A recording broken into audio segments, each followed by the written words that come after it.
Créons maintenant les mèches correspondant aux différents niveaux de détail de notre marmite. Nous utiliserons la méthode servant à la génération automatique des niveaux de détail des sculptés.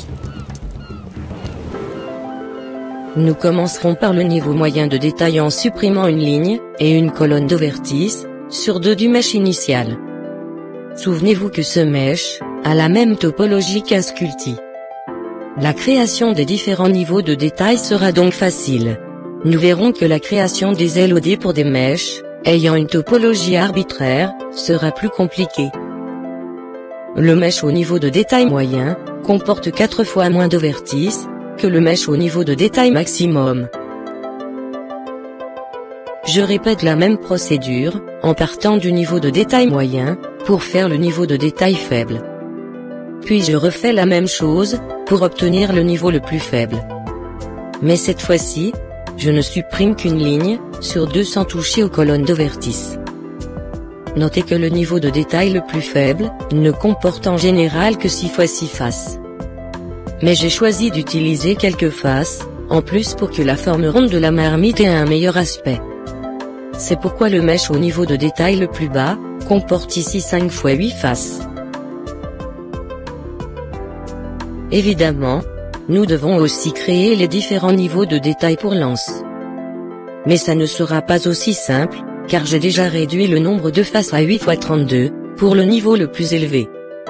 La réduction du nombre de faces n'aura donc lieu qu'au niveau de détail faible. Il n'y aura donc que 2 niveaux de détail à créer en plus. Il est temps maintenant de tester notre travail. Le mèche est à droite et le sculpté à gauche.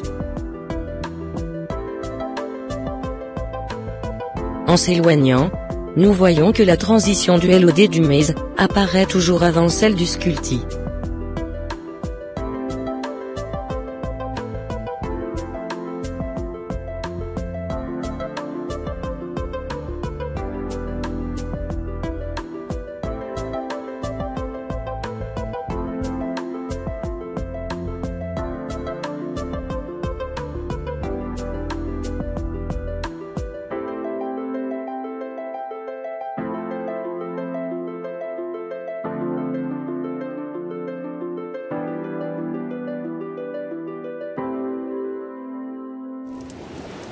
Nous avons prouvé que nous pouvons créer un mèche, avec le même comportement qu'un sculpté.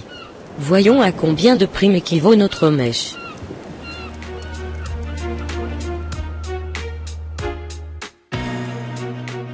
Nous voyons ici que notre objet est composé de 2 primes, mais équivaut en fait à 15 primes. En comparaison avec la marmite, qui est faite de 2 sculptés, c'est énorme. Essayons de voir pourquoi l'équivalence en prime est si élevée. Peut-être que le paramètre de débingage, Show Advanced Builder Option, nous y aidera.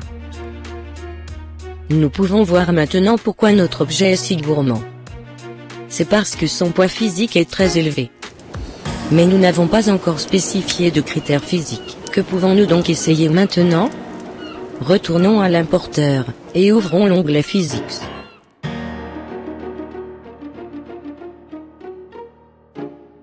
En cliquant sur le bouton Analyse, nous verrons quelle géométrie notre mèche utilise comme espace physique. Nous pouvons voir cette géométrie dans la fenêtre de prévisualisation. Le mèche physique sert à déterminer les limites de collision de l'objet. C'est sur quoi d'autres objets physiques rebondissent.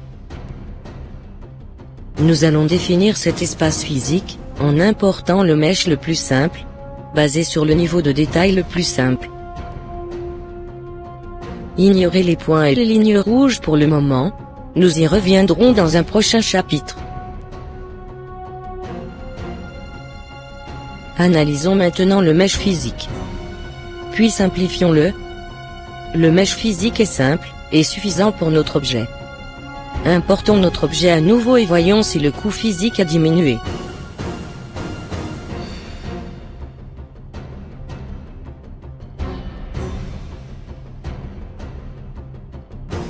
Oui. le coût physique a chuté à seulement 1,7, et l'équivalence en prime a aussi été réduit significativement. Il est maintenant de 4, bien en dessous de l'équivalence de 15, que nous avions tout à l'heure. Regardons bien les choses en face. L'objet se comporte comme un sculpti, mais coûte 2 fois plus qu'un sculpti.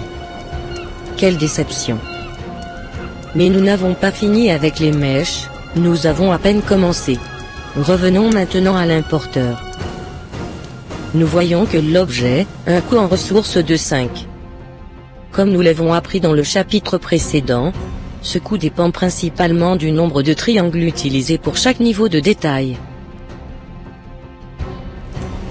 Posons-nous la question. Pouvons-nous réduire le nombre de faces, en préservant l'aspect de notre objet?